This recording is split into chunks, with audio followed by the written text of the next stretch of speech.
അയ്യേ ഈ ടൈപ്പാ. ഇവന്മാരെ പിന്തുടർന്ന പിന്നെ എന്തെങ്കിലും കിട്ടും. ഇവന്മാരെ പുറകെ തന്നെ പോവാ.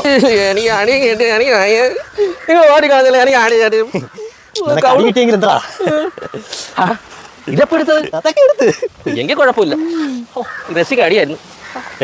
ഇയാളെ ട്രെയിൻ ടിക്കറ്റ് ഒക്കെ ഉള്ള കുളത്തൂപ്പഴ. വേറെന്തൊരു കട്ടിക്ക് വല്ലതും ഉണ്ടോ? കട്ടിക്കൊരു തുണ്ട് കിട്ടി. തുണ്ടോ? വായിച്ചേ.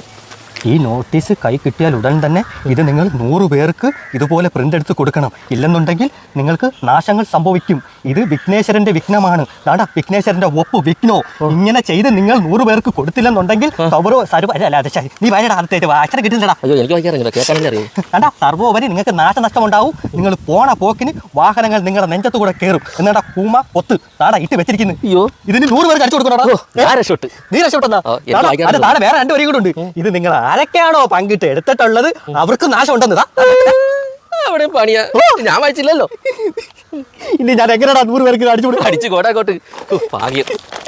ദൈവകോപം ഉണ്ടാവുന്നോ? ദൈവം പ്രത്യക്ഷപ്പെട്ടു. നിനക്ക് വേറെ ചുരപ്പില്ല. നീ രാവിലെ ഇവിടെ മനുഷ്യൻ പട്ടിണി കിടക്കുന്നത് ഇവന് മേടിച്ചു കൊടുക്കുക. 500 രൂപ ഇത് കാണാതിരിക്കോ? 500 ഈ പേഴ്സ് നീ വെച്ചോ. ഈ നോട്ടീസ് 100 പേരൊക്കെ അടിച്ചു കൊടുത്തില്ലെങ്കിൽ പോണ വഴിക്ക് നിങ്ങൾ വണ്ടി ഇടിച്ച് തല ചതഞ്ഞ് ചാവും. ഇവിടെ 10 രൂപ ചായ കുടിക്കാനല്ല തെണ്ടി മാനേജർ ചതിച്ച്.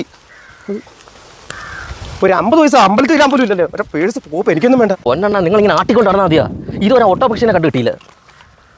നീ ബേക്കിൽ ശ്രദ്ധിച്ചാ അവൻ ഈ നമ്മളെ കൂടെ തന്നെ ഉണ്ട്. അവൻ പേപ്പറാച്ചി അവനെ വിട്.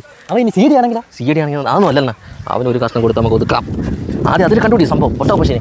എവിടെ കിടക്കുന്നടാ? അതാണ് ഞാൻ ഇവിടെ എല്ലാം നോക്കി. ഇവിടെ കുളിപ്പിച്ച് വെച്ചാൽ കിടന്നു. അത് എങ്ങനെ ഇരിക്കുമെന്ന് എനിക്ക് അറിയാൻ പോയടാ. അത് എനിക്കറിയാം. ഇവിടെ ബോംബ് വെച്ച് പൊട്ടിച്ചാലേ നടക്കുള്ളൂ സംഭവം. ബോംബ് വെച്ച് പൊട്ടിച്ചിട്ട് പോണ വഴിക്ക് സെക്യൂരിറ്റി ഒന്ന് അറിയണം. അതാ അവന്റെ വായിൽ എരിവണം വിടണം. യുവമാർ ഞാൻ സംശയിച്ച പോലെ തന്നെയല്ലേ എല്ലാവന്മാരും ഒത്തിട്ടുണ്ടല്ലോ. യുവമാരെല്ലാം ബോംബ് വെച്ച് തകർക്കുമോ ഈശ്വര? അയ്യോ നമ്മൾ ഇങ്ങനെ തിരിച്ചെങ്ങനെയാ വന്നത്? എന്റെ ശിവനെ എങ്ങോട്ട് പോണു? പക്ഷിക്കുട്ടിലോട്ടാണല്ലോ പോട്ട്. ചേട്ടാ ചേട്ടോ ഒന്നിങ്ങി വന്നേ. എന്റെ ലക്ഷ്മിനെ കണ്ട? ലക്ഷ്മിക്കുട്ടി. ലക്ഷ്മിക്കുട്ടി അതുകൊണ്ട് അവിടെ കുളിപ്പിച്ചിട്ടിരിക്കല്ലേ? പിന്നെ അവളവിടെ പരിചയമായിട്ട് കുളിപ്പിക്കുന്നു. പിന്നെ ആളും കൂടിയല്ലേ കാണാനായിട്ട്. പിന്നെ ഈ വൃത്തിയടക്കാണ് ഇവിടെ ടിക്കറ്റ് വെച്ച് ആളെ കാണിക്കുന്നത്. ഇത് ഇവിടെ എന്ന് നടക്കുന്ന സംഭവമല്ലേ? ഇയാളെന്താ വിചാരിച്ചു ഇത് എവിടുത്തെ ഒരു കാര്യം ചെയ്യാം. കുളിയൊക്കെ കാണിച്ചു തരാം. പിന്നെ പൂട വരച്ചാണെന്നൊന്നും പറയരുത്. പൂട പറിക്കാനാ? പിന്നെ പൂടയും പറിക്കാൻ ആൾക്കാരൊക്കെ കാശ് തന്നാൽ ഞാൻ പൂടയും പറിച്ചു തരും. ലക്ഷ്മിയുടെ പൂട പറിക്കാൻ ഞാൻ തനിക്ക് കാശ് തരണോ? പിന്നെ രാവിലെ തന്നില്ലേ, അതുപോലെ ഇപ്പൊ തന്നാൽ പൂട അരച്ചു തരാടേ.